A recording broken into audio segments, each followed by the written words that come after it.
Hi there. Thank you so much for joining me one more time on India's first graphology based leadership show called Absolutely Right with Aditi Surana. I'm your host. I'm a behavioral analyst, a high performance coach, and an anti anxiety expert. As an anti anxiety expert, I talk about anxiety, why it happens, what can you do about it, and that beautifully calming handwriting stroke, that S formation called Calm Sutra S stroke practice. If you haven't learned about it, please join our community of more than 12,000 people. The link is aditisurana.com/Kam Sutra. It is CALM Kam Sutra. When you try it, you'll know why it is called Kam Sutra because it absolutely makes you feel calmer in pretty much any situation.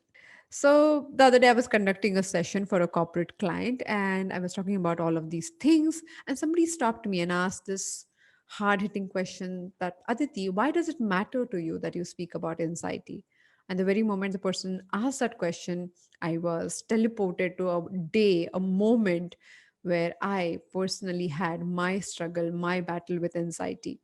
One day in Jan 2019, I woke up after the entire night of feeling exhausted, tired, and sleepless.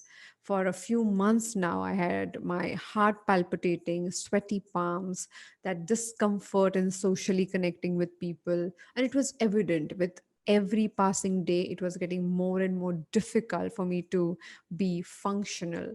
But the whole phase went on for 18 months. And let me tell you, I'm a coach, right? So I know the techniques, I know the ways, I've studied them, but I could not implement them to see the shift in my own mental ground completely.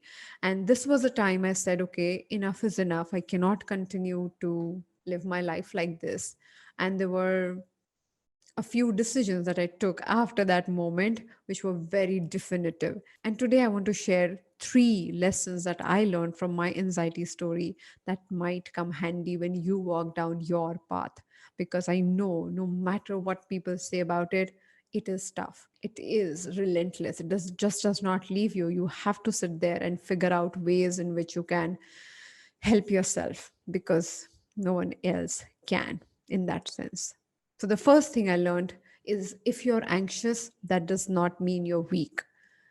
When I realized that on Jan 2019, I decided to pack my bags and move to a place where I did not know anybody. Like literally moved to a remote place called Sikandrabad, where all I knew was I would get internet and nothing else. So that whole experiment, I said, at least for 1 year, I'm going to deal with every issue that is causing anxiety before I give an excuse to myself. So that was like my journey to commit to solve this problem. But many people around me, very, very close people, looked at me and they felt I'm such a weak person. I am not good enough. And that happens, right? When you are dealing with your own mental challenges, people think that, you are a result, sum total of what is happening in your life that time. But hold on to that thought. Anxiety or feeling anxious in the moment does not mean that you are a weak person. That only means you're going through a phase where you're feeling weak in the moment. There's a huge difference because if you start telling yourself, I'm a weak person, how can I not solve these problems? How can this happen to me? How can I let this happen to me? Then all that self dialogue will only lead to you feeling more and more helpless. But to deal with anxiety, you got to do exactly opposite of that. Take charge and decide how you're going to solve the problem. Point number 2, when your mind is useless, lead with your body. Now, this line I've used in our anti anxiety journaling workshop, and many, many people loved it. They kept quoting it back to me, and that's the sweetest thing ever when people quote your own quotes to you. And and the line goes like, when your body is helpless, lead with your mind. And when your mind is useless, lead with your body. And I keep saying this because when you're anxious, your mind is not supporting you. It is creating all these images which are not true, but they're scary and they're real. At least they seem to be real. And in moments like that, you cannot just let your mind tell you things that you would believe because it is telling you things which are absolutely wrong, horrible, and unreal in its imagination. So either it is based on the past or on the future, but you're not necessarily making decisions which would help you. And understand that. So instead of convincing your mind to cope up and get on with the program, lead with your body. What does that mean?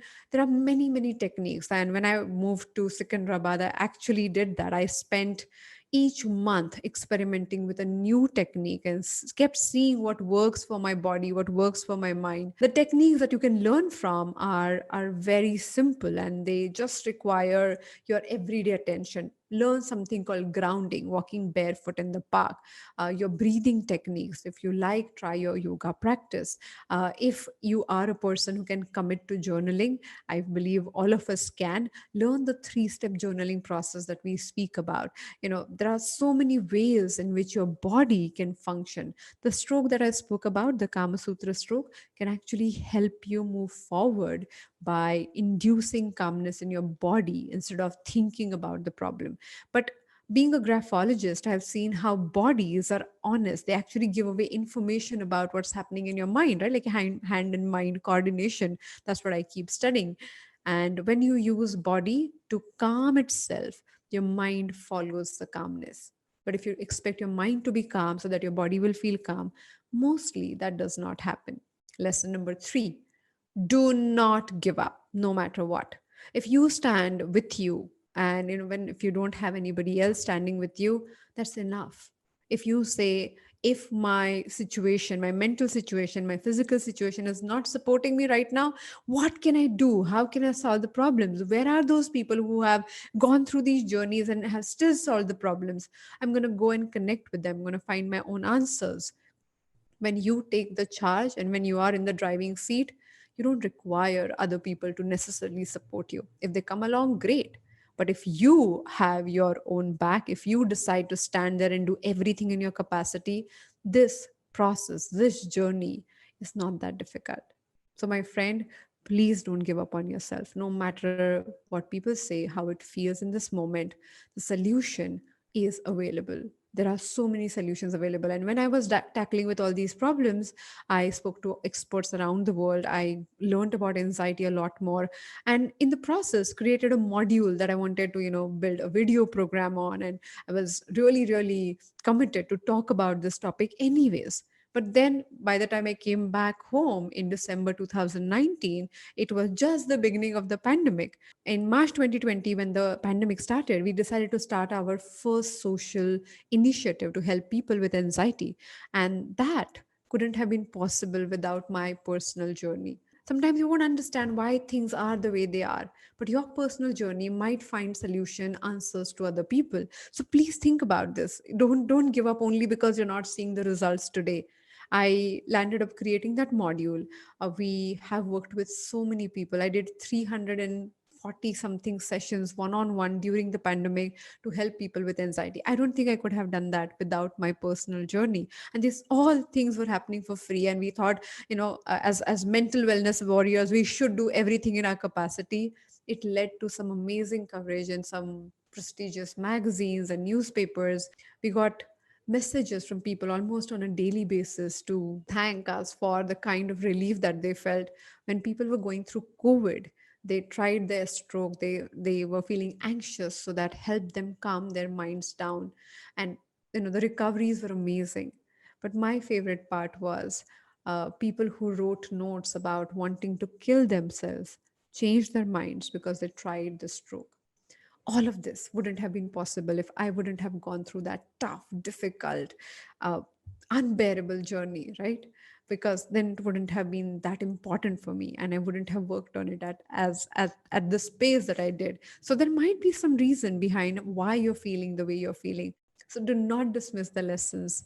Just stick to the process and please don't give up on yourself. So, if you have tried this, if you have seen any shift in your life with that S stroke or other things that we have done, please tell me. I would love to know your story. My email ID is WRIT at aditisurana.com. You can follow our work and other things that we do around anxiety and other mental fitness on my Instagram handle at Aditi Surana. I'll see you on Wednesday with one more episode of the Absolutely Right podcast. Till then, happy writing.